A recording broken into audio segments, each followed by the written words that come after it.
Let's get down in the dirt with the Home Show Garden Pros. Well, hey, gardeners. Good to see you guys. Here we are on the Facebook Live version of Home Show Garden Pros. I'm Dany Milliken, one of the co-op members and hosts here of Home Show Garden Pros, the live radio show that happens every single Saturday, 7 a.m. to 9 a.m. on Sports Radio 610. We have a great website, HomeShowGardenPros.com, and we'll be actually using the questions that people send us on the website. There's a little Ask a Pro button, and we answer the questions. So we have 4 questions that we've garnered from there that we're using here. We also like to lift up kind of what other people are doing in gardening. We really love gardening groups. So you got a gardening group that you want to get lifted up, or you got some big news, email me. Just go, again, HomeShowGardenPros.com. There's the Ask a Pro button. We would love to lift up your gardening group and the fundraising or whatever you're doing that's cool stuff. We love doing that. We have the wonderful Carol Burton from Urban Harvest here with us right now. Hey, Carol. Hi, Dany. How are you? I'm doing great. It's great to have Carol because Carol is she truly knows her veggie gardening. So a lot of pressure, Carol. I hope you're ready for answering these super tough questions. I'm a little nervous, but I'm ready. I'm ready to go to answer questions. You're going to do great. You don't seem nervous at all. You seem like your wonderful natural self. So, oh, well, thank you. Yeah, you bet. You bet. So tell us about what you do, what Urban Harvest is doing, and some of the cool stuff that is upcoming. Sure. So I am the Director of Garden Education for Urban Harvest, and we have classes ready to go in January. So take a look at our urbanharvest.org webpage and our classes calendar to see our classes coming up. I would love for you to join us and take our 10-part series in becoming a organic vegetable expert. So we have a growing organic vegetable 10-part series that starts in January, and it's every other Thursday all the way through May. We have a fruit tree pruning series. We have square foot gardening and also some free classes. Our Juice Girl is going to give a live juicing class in Awesome. January, so you can get healthy after all of those sweet treats. And also Justin Duncan from the National Center for Appropriate Technology will be presenting Herbs for Health.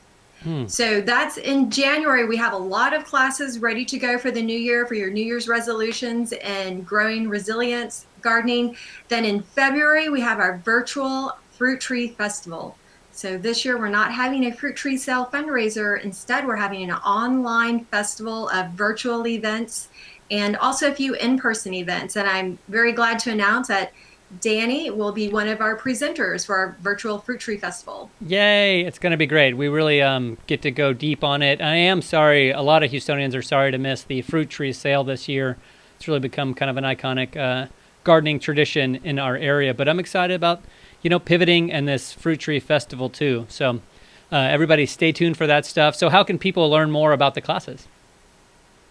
Well, basically on our website, you can see our whole calendar of classes of what we have in January and February, all the way through till March, because we also have classes in March. So you can look at fruit tree care, growing herbs. We also have some pre-recorded classes that are just up on the website that you can take anytime. We have small scale composting, and also it's getting a little bit towards the end of the ideal time. It's a little bit past the ideal time to plant garlic and onions, but I still have that free webinar that I put together for folks, because so many awesome. folks were asking how to grow garlic and onions, and we have all the resources on our website.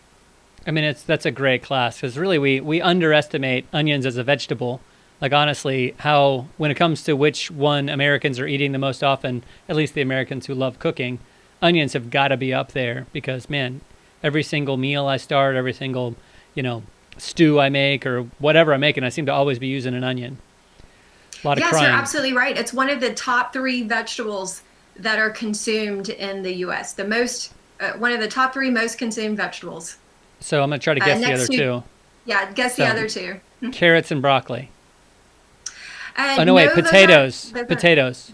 Bingo. Potatoes. Okay, potatoes and In the same family. rice? No, that's a grain.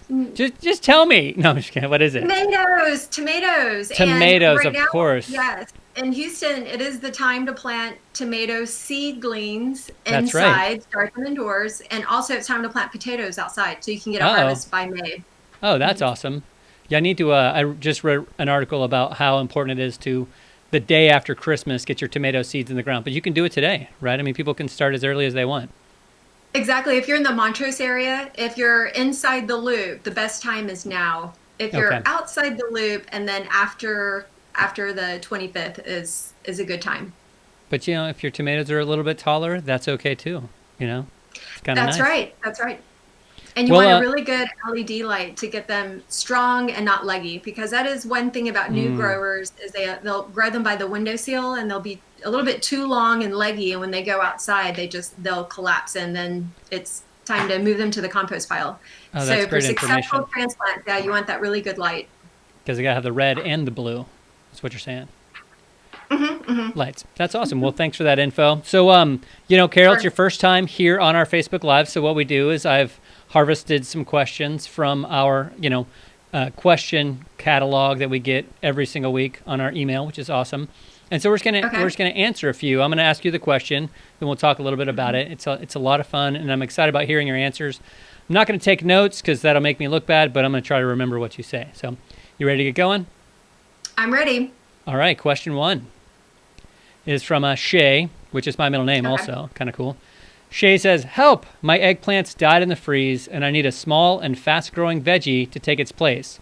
Carrots? Okay, eggplants. I am so glad that you're letting the eggplant pass on, because a lot of times folks will try to just keep those summer vegetables going and nurse them along. And so if it's died, it's a good time to bring in your cool weather veggies. Radishes are really quick. You'll have a harvest in 30 days. Arugula, you can Mm. harvest the leaves in 28 days. Oh, Now, wow. carrots are a little bit longer. Carrots are 72 days to harvest. Okay. So, really, for carrots, you want to think 90 days, like 3 months to harvest. Dang. And so, if you mix your radishes and carrots together in 30 days, you can have your radishes, and then in another 2 months, you can have your carrots come in. So, so radishes are the quickest, and then Okay. any leaf lettuce will also give you a quick baby salad mix turnaround. Yeah, I'm thinking like if it's a bunch of different eggplants, that's one thing. You probably need to strategize and diversify. But if you just lost one eggplant, maybe arugula, lettuce, or radishes, not all three is the way to go there. That's great. I didn't realize that arugula was so fast. It is pretty fast, and it's delicious to Yeah, that add to your salad. salad or sandwiches. I love it on sandwiches. Yes, yes, salad, sandwiches, pesto, pizza. Okay, so Shay Harris, maybe carrots aren't the number one thing to do, but there are a lot of quick and easy vegetables to replace that big space taker up that is an eggplant plant. Yes, so Okay. also mustard greens. Let me toss in mustard greens, Oh because you'll get a yeah. bigger plant and you can start to harvest the baby leaves pretty quick. And then you Oh, can let it fill out and get a more mature plant of mustard greens. that is awesome. That is awesome. Yeah, my mind went immediately to radishes and arugula and lettuce, but some of those off the wall ones are really great and satisfying. And we always love it when people don't when people are trying something new they haven't grown. So that's kind of cool too. So we're going to go on to question two now. This one's a real stumper. This is my bad in the writing here. My syntax didn't get right on the pentax. So the question is from Patty, my pentas, the pretty butterfly flower, my pentas got zapped by the cold. Do I bring them in, cut them back, or leave them alone? So that's Patty's question. Okay, Patty, your pentas are more of a tropical plant. So if they do have frostbite, you can definitely cut them back. And since we're in the middle of December and we still have potential freeze, tomorrow is supposed to be very cold. Right. Make sure you have some mulch, some hay or bags of leaves in order to cover it if we're going to get a freeze, or to throw a frost cloth over it. Now, to help it recover, a foliar feed and drench of a full spectrum fish and seaweed emulsion would really help to revive and restore your pentas. So it would nourish the roots, really build the soil web to build some resilience for the Yeah. pentas. and then just get ready to protect it the next time we get another little cold snap. So would you do that kind of liquid feeding before or after the cold snap that we're facing? You want to do it before, and also Okay. watering your plants in before a freeze will also help them become a little bit more resistant Okay. to the freeze. Yeah, that's awesome. But for sure, cover them up. Let the Earth's heat protect them. And don't remember, folks, we will always want a tent when we cover, not a little lollipop or a ball, just protecting the leaves. So just remember that when you're covering your plants. Right, right, exactly. And it's interesting you said that about Pintus being kind of tropical. A lot of people think they're natives, and they are native maybe to our continent near here, but yeah, they're going to always take a little hit with the cold, but you can revive them. So it's up to you, Patty, if you want to rip them out or not. Now, pansies, there's a lot of plants to put in right now that are really beautiful. Violas and small snapdragons, things like that. Dianthus that are going to really hold up to the cold no matter what. So it's up to you, but it sounds like our expert today, Carol, is saying that you should go ahead and cut them back and cover them up. Yes, yes. Awesome. Okay, question number. Oh, go ahead. Okay. Oh, I was going to say, as you said, you can protect them, or you said dig them up. So if you dig them up, you could put them in a container. So you could put that container, on a covered porch or in the Yeah. garage for the night before the freeze. And then Ides of March, when we're clear of frost, you can bring them back outside. Yeah, yeah, and they'll even thrive way before that too. When you're putting tomatoes in, you can be putting pintus in. That's for sure. Bees love Yes. them. All right, question 3. This is from Christina. She's got a pickle here, or maybe that's a hint what she can do. Okay, the windstorm knocked off the bananas on my dad's tree. So bananas in the ground. What can he do with them since they're obviously not ripe? Any suggestions? Christina's dad said they're macho bananas, plantain medium, not a large tree. So some green bananas. Any cooking instructions? Okay, for green bananas, I would leave them on the countertop and let them mature. So if they're in the green state, that's what I would do. I would leave them on the counter until they get softer, a little bit more ripe. They will continue to ripen on the counter. It just depends on how green they are being knocked off. If they look like they're full mature size and they're still green, then they will ripen. It will just take longer. Okay, If so they're they really green, then I don't know. gotcha. Yeah, but let's just assume they're almost ready and they're just green. But are there any recipes you can think of that you can use green bananas in? I'm thinking of like I would use plantains or something like that, or is that just too Uh, different? Well, for plantains, something very simple that you can do is to just bake the whole green banana in the oven at Oh wow, 350 until they're soft. And after they're soft, then because we have done that, we've been given some green bananas and we just bake them. And then the next day, we're able to peel them, and they're a little bit softer and a little bit sweeter oh from wow, sitting overnight. So that's a very wow. just simple thing to do, is just to bake them and then have them the next morning, the next That's day. awesome. Well, Christina, hope that helps, and I'm going to email her that also, Carol, if you don't mind, because that one was Okay, a I don't real. mind at all. I didn't know the answer to that one. That was great. So there's hope for green bananas. That's good stuff. All right, question 4, our last question from the email. So Trent asked this. I like this question because it's like he asks us a question and then he goes ahead and answers it already. So, is cedar a good wood to use for raised beds? And maybe I'll ask you: is cedar the best wood to use? Trent then says, I lined mine with the black weed guard cloth. So it seems like he's hoping the answer is yes because he's already bought and installed the cedar for his raised beds. Okay, well, cedar wood for raised beds is my favorite. It is the absolute best because it is a little bit more resistant to pests naturally. It has insect repellent Right. as part of it. It is free and clear of any treatments applied Mm. to it to Versus preserve treated it. lumber. So, exactly. Yeah. And you really don't need to have a liner for it because you don't have to worry about protecting your soil from any copper or arsenic, Right. which the lumber industry did stop using arsenic, and so now they use copper. But we don't know the effects on humans of having too much copper in our system. So it Mm. is just a trace mineral, and our bodies have trace amounts of it for optimum health, especially brain health. You do need trace amounts of copper. But what happens when you have too much copper. They say now that it's actually affecting children with ADHD characteristics, that too much copper is being aggravated. They're not able to metabolize it and chelate it out of the system. Oh, So wow. cedar for your raised garden beds is excellent. It's just usually a little bit more cost prohibitive for folks when they're building the garden bed. So if you have the funds and you can spend a little bit more in cedar, that's wonderful. If you use your fabric landscape cloth, it will help to preserve the wood a little bit longer, but it's not absolutely necessary. Yeah, definitely. I mean, I've seen it. I've seen a bed by another bed. One broke down, and it had the cloth in it. So maybe even trapped some, moisture next to it that wouldn't have been trapped next to it. So I would say don't skip the black cloth, but again, not too big of a deal. Now, my brother recently bought a bunch of cedar from a lumber mill, and it's near Brenham. I'm not sure what the name of it is, but maybe look up milled cedar or something like that, and that's a good way to get a lot of cedar for less expensive. So you don't have to go to the big box stores to get it. Excellent. Thanks Well, for that tip and of course. yeah, and we used to buy cypress wood, but cypress is a slow-growing tree that we'd really like to protect. So that's a little bit more rare of an occasion to get that.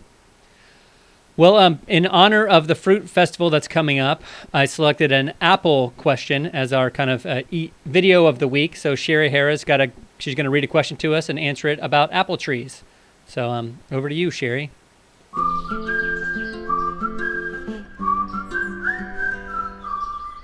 Chris has a question about his apple tree. And although, Chris, you're doing everything right to take care of this beautiful apple tree, some varieties are more susceptible to diseases, and your apple tree has powdery mildew. So get a good botanical fungicide treatment and spray the leaves down. And with our warm temperatures coming up and hot days, the fungus will go away.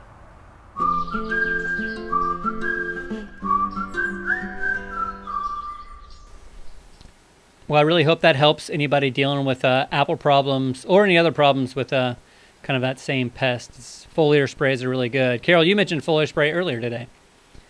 I did for that's just full spectrum, all organic plant food, such as the MicroLife Ocean Harvest. That's one of our favorite things to use just daily for the garden. Well, that's great. They sponsored the show, so that's nice.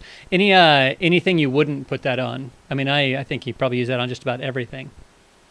You can use it on your edible gardens, your vegetables, your fruit trees, and if you really want to see increased growth, you could use it every day.